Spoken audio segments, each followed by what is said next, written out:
सत्य का ज्ञान बना रहे। प्रभु श्री राम संत मंडली के साथ अब जनकपुर में पधारे हैं। बड़ा ही दिव्य नगर है जनकपुर। आम के बगीचे में संत मंडली में प्रभु श्री राम जी श्री लक्ष्मण जी ठहरे हुए हैं। बड़ा ही दिव्य नगर है, बड़ी ही दिव्य झांकी मनोहर दृश्य देख करके भगवान बड़े ही आनंदित हो रहे हैं। बहुत ही सुंदर लग रहा है कि सिया जो की मिथिला नगरिया हो मनोहर लागे। सिया जो की मिथिला नगरिया हो मनोहर लागे। सिया जो की मिथिला नगरिया हो मनोहर लागे। सिया जो की मिथिला नगरिया हो मनोहर लागे। सिया जो की मिथिला नगरिया हो मनोहर लागे। सिया जो की मिथिला नगरिया हो मनोहर लागे। बोले मधुर धुनि कहे सिए सिए सिए। बोले मधुर धुन कहे सिए सिए सिए। बोले मधुर धुनि कहे सिए सिए सिए। बोले मधुर धुन कहे सिए सिए सिए। आम की डारे कोयलिया हो मनोहर लागे। आम की डारी कोयलिया हो मनोहर लागे। सिया जो की मिथिला नगरिया हो मनोहर लागे। सिया जो की मिथिला नगरिया हो मनोहर लागे।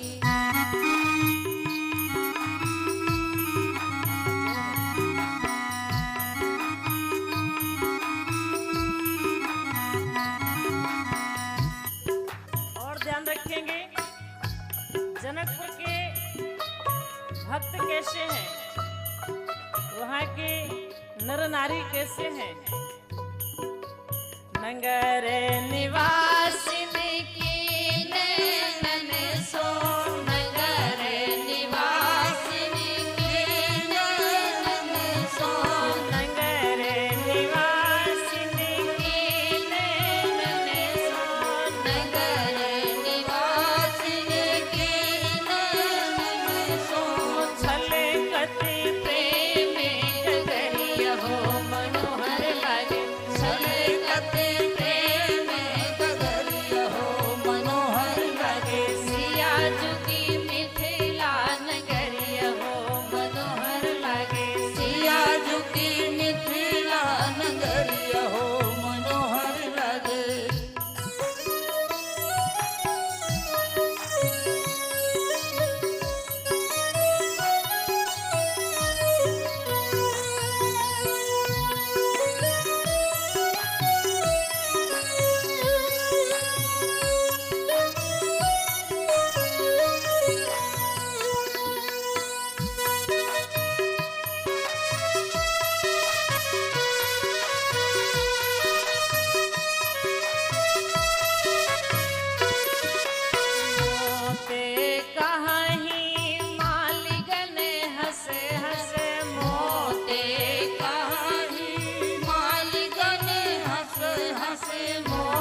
बाजार है वह कितना सुंदर है। लोग नाना प्रकार की वस्तु लेकर के बैठे हैं, बड़ा ही दिव्य है, बड़ा ही मनोहर है।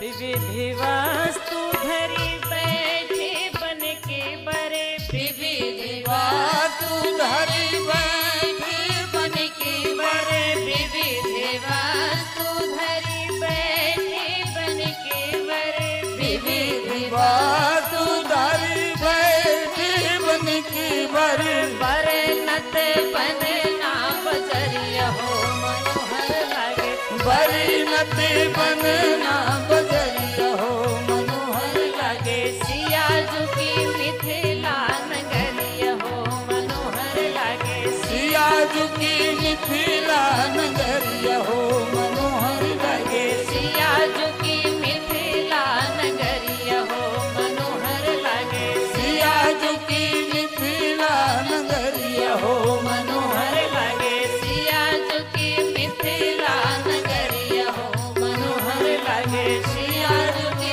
मिथिला नगरिया हो मनोहर लागे, सिया झुकी मिथिला नगरिया हो मनोहर लागे। श्री जानकी जी का यह जो नगर है बड़ा ही सुंदर, बड़ा ही मनोहर है। राम जी बगीचे में संत मंडली के साथ ठहरे हुए हैं। विदेहराज जनक जी महाराज को यह समाचार दिया गया कि संत विश्वामित्र जी का आगमन हो चुका है। वो बगीचे में ठहरे हुए हैं संत मंडली के साथ। विदेहराज जनक जी महाराज अपने साथियों के साथ तुरंत संत विश्वामित्र जी के पास में पहुंचे। उस समय श्री राम लक्ष्मण बाग देखने के लिए गए हुए थे। बड़ा सुंदर बगीचा है, कोयल मधुर मधुर बोल रही है, सिया सिया कह रही है, बड़ा ही सुंदर है। बड़े सुंदर पुष्प लगे हुए हैं, बड़े सुंदर मोर नृत्य कर रहे हैं। वह दृश्य श्री राम लक्ष्मण देख रहे थे और बाग देख करके गुरुदेव जी के पास में आए तो यहाँ देखा कि विदेहराज जनक जी महाराज अपने साथियों के साथ संत विश्वामित्र जी के समीप में बैठे हुए। और जैसे श्री राम लक्ष्मण जी आए कि विदेहराज जनक जी महाराज तुरंत उठ करके खड़े हो गए।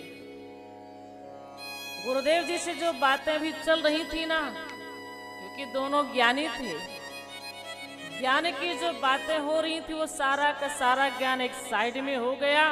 अब तो श्री राम लक्ष्मण जी की दिव्य जोड़ी को निहारते निहारते महाराज श्री जनक जी का सारा ज्ञान समाप्त, वैराग्य समाप्त। अब तो बस उनमें आसक्त हो गए, अनुरक्त हो गए, भगवान को प्रेम भरी दृष्टि से निहारते रह गए। मूरत मधुर मधुर मूर्ति को जैसे देखा तो भयो विदेह विदेह विशेखी, विशेष रूप से जनक जी विदेह हो गए। हृदय में बड़ा धैर्य धारण करके गुरुदेव जी से निवेदन करते हैं, हे मुनिवर आप कृपा करके इन्हें राजकुमारों का भी परिचय दीजिए, किनके पुत्र हैं, आप इन्हें कहां से लाए हैं, एक कौन है। जनक जी महाराज कहते हैं कि कहु नाथ सुंदर दो बालकी, कहु नाथ सुंदर दो बालकी, मुनि कुल तिलक कीन पे कुल पालकी, मुनि कुल तिलक कीन पे कुल पालकी, नहीं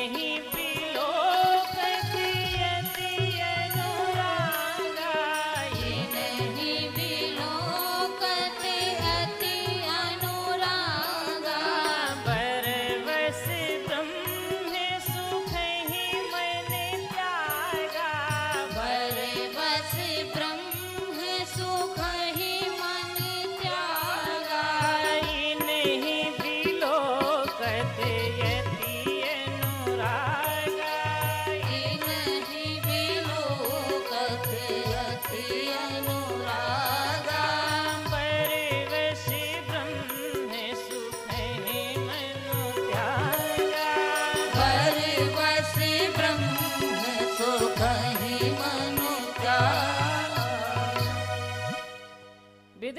जनक जी महाराज ने कहा, कहु नाथ सुंदर दो बालक, मुनि कुल तिलक की नृपकुल पालक।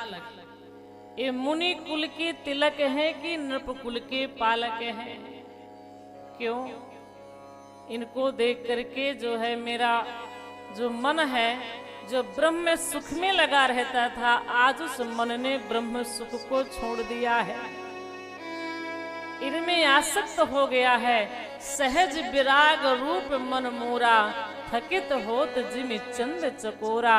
जो मेरे अंदर सहज ही वैराग्य था, वह वैराग्य आज समाप्त हो गया है, मेरे अंदर अनुराग आ गया है। आप बताइए कौन है? इनका परिचय दीजिए। संत विश्वामित्र जी थोड़ा सा मुस्कुरा करके बोले, राजन आप तो स्वयं एक बहुत बड़े ज्ञानी हैं। जनक जी महाराज कोई साधारण ज्ञानी नहीं है, बहुत बड़े ज्ञानी हैं। मैंने एक बार संतों से सुना था कि एक बार वेदव्यास जी के पुत्र सुखदेव जी ने कहा कि पिताश्री मुझे आप ज्ञान का उपदेश करिए। तो वेदव्यास जी ने अपने पुत्र सुखदेव जी को जनक जी महाराज के पास में भेज दिया, वहां जाओ, वहां तुम्हें सच्चा ज्ञान मिलेगा। सुखदेव जी जब वहां गए तो उन्होंने देखा कि जनक जी महाराज तो एक राजा हैं, इनकी रानियां हैं, पूरा परिवार है, ये मुझे कौन से ज्ञान तत्व को बताएंगे? लेकिन अब पिताश्री ने भेजा है तो बिना ज्ञान प्राप्त किए हम यहाँ से जा भी नहीं सकते हैं। सुखदेव जी महाराज ने महाराज श्री जनक जी तक ये समाचार अपना भेजा कि मुझे महाराज से ज्ञान सीखना, इसलिए मुझे ज्ञान को उपदेश करें। विदेहराज जनक जी महाराज ने कहा, आज हम ज्ञान का उपदेश नहीं करेंगे, अभी आप ठहरें, अगली सभा में आपको ज्ञान दिया जाएगा। जब कल हुआ तो फिर टाल दिया, आज नहीं, कल सत्संग होगा, कल सत्संग होगा। ऐसे करते करते एक हफ्ता बीत गया। एक दिन फिर जनक जी महाराज सुखदेव जी को बुलाते हैं और एक सोने का कटोरा उनके हाथ में रखवाते हैं और उस कटोरा में घी भरते हैं। उस कटोरा को घी से पूरा भर दिया और फिर विदेहराज जनक जी महाराज ने कहा, अब आप यह घी से भरा हुआ कटोरा लेकर के मेरे पूरे नगर का भ्रमण करके आइए, जनकपुर का दर्शन करके आइए, इसके बाद मैं आपको ज्ञान तत्व की शिक्षा दूंगा। बोले ठीक है, और ये ध्यान रखना कि ऐसे कटोरे का घी गिरने ना पाए, इतना ध्यान जरूर रखना है आप। अब सुखदेव जी महाराज हाथ में वह कटोरा लिए हैं, उसमें घी भरा हुआ है। अब घी से पूरा कटोरा भरा है, उसी को धीरे धीरे लेकर के चल रहे हैं। ये भी शर्त है कि घी गिरने ना पाए, और नगर का भ्रमण दर्शन करके आइए, तब ज्ञान की चर्चा होगी। सुखदेव जी वह कटोरा लेकर के पूरे नगर का भ्रमण करके आ गए। विदेहराज जनक जी महाराज ने कहा, अब अच्छा आप इस कटोरा को रखिए और मुझे ये बताइए कि आपको मेरे जनकपुर में क्या अच्छा लगा है, कौन सा स्थान आपको अच्छा लगा है, आप मुझे बताइए। सुखदेव जी महाराज ने कहा, प्रभु मैंने आपका जनकपुर नगर मैंने देखा ही नहीं है, मैं इस नगर में किसी चीज को मैंने देखा ही नहीं, तो मैं कैसे बता दूं कि क्या अच्छा है क्या अच्छा नहीं। विदेहराज जनक जी महाराज ने कहा, इतना दिव्य नगर है, इतना सुंदर जनकपुर है, आप पूरे नगर का भ्रमण करके आ रहे हो, कहते हो कि मैंने कुछ नहीं देखा। ये तो बड़े आश्चर्य की बात है, आपने क्यों नहीं देखा है?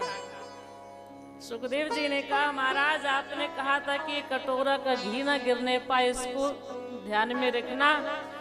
मैं भ्रमण करके तो आ गया, लेकिन मेरी दृष्टि तो ऐसे कटोरा के घी में ही लगी रही, मैंने कुछ नहीं देखा। जनक जी ने कहा, बस यही सच्चा ज्ञान है। मतलब हम इस संसार में रहें, इस भौतिक चमत्कार में रहें, इस सुंदरता में रहें, लेकिन हमारी दृष्टि केवल परमात्मा में होनी चाहिए। यही सच्चा ज्ञान है। हमें बस भगवान को देखना है, कुछ नहीं देखना, क्योंकि सत्य वही है और ये सब मिथ्या है।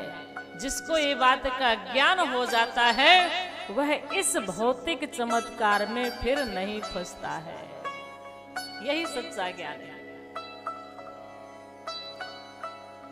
तो विदेहराज जनक जी महाराज बहुत बड़े ज्ञानी थे। इनके जो गुरु थे अष्टावक्र जी थे, एक क्षण भी नहीं लगा था इनको ज्ञान अर्जित करने में। एक क्षण में इनके अंदर वैराग्य आ गया था। और ये रहते तो थे राजमहल में, परिवार के बीच में, लेकिन कभी किसी चीज में आसक्त नहीं होते थे। इसका तात्पर्य यह है कि हम भी संसार में रहें, परिवार में रहें, लेकिन किसी चीज में आसक्त न हो। अगर आसक्त हो जाएंगे और एक दिन वह चीज हमसे छूट जाएगी, वह वस्तु छूट जाएगी, वह बेटा बेटी छूट जाएगा, तब हमें बहुत कष्ट होगा, बड़ा दुख होगा। इसलिए किसी के प्रति आसक्त नहीं होना चाहिए। इतना प्रेम रखो ताकि उसके बिछुड़ने पर हम बहुत परेशान न हो, दुखी न हो, क्योंकि एक दिन हमको भी संसार से जाना है। तो विदेहराज जनक जी महाराज जैसे ज्ञानी जब आज प्रभु श्री राम जी का प्रथम बार दर्शन करते हैं तो कहने लगे कि आप मुझे बताएं ये कौन है। सहज वैराग रूप मन मोरा। जनक जी महाराज के जीवन में सहज ही वैराग रहता था। इन्हें वैराग को लाने के लिए प्रयास नहीं करना पड़ा, सहज ही वैराग। जहां सहज वैराग होता है वहां भगवान स्वयं चल करके आ जाते हैं। और जहां वैराग्य नहीं होता है उन्हें चलना पड़ता है। महाराज मनु जी कहते हैं, होय न विषय विराग भवन बसत पाचोतपन हृदय बहुत दुख लाग जन्म गयो हरि भगत बिरो। महाराज मनु जी को वैराग्य नहीं हो रहा था, इसलिए वो साधना करने निकल पड़े भगवान को पाने के लिए।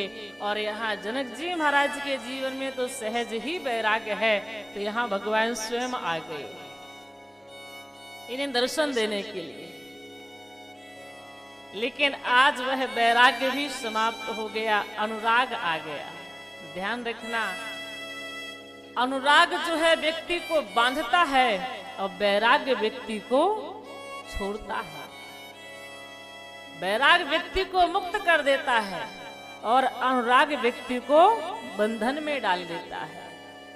लेकिन हम आपको सावधानी के साथ क्या करना है, अगर हृदय में अनुराग है तो उस अनुराग से हमें संसार को नहीं बांधना, उस अनुराग से हमें भगवान को बांध लेना है। चाहे पुत्र के रूप में बांध लें, पिता के रूप में बांध लें, भाई के रूप में बांध लें, चाहे जो भी हम भगवान को माने, उस अनुराग से हम भगवान को बांध लें तो वह अनुराग भी धन्य हो जाता है। विदेहराज जनक जी महाराज कहते, मेरा वैराग समाप्त हो गया है। सहज वैराग रूप मन मोरा, थकित होत जिम चंद चकोरा। इन्हीं बिलोकत अति अनुरागा, बरवश ब्रह्म सुख ही मनु त्यागा। इसलिए आप मुझे बताइए कि कौन है। विश्वामित्र जी ने कहा, आप स्वयं इतने बड़े ज्ञानी हैं, आप ही बता दीजिए कि आपको ये कैसे लग रहे हैं। आप ही बता दो आपको कैसे लग रहे हैं।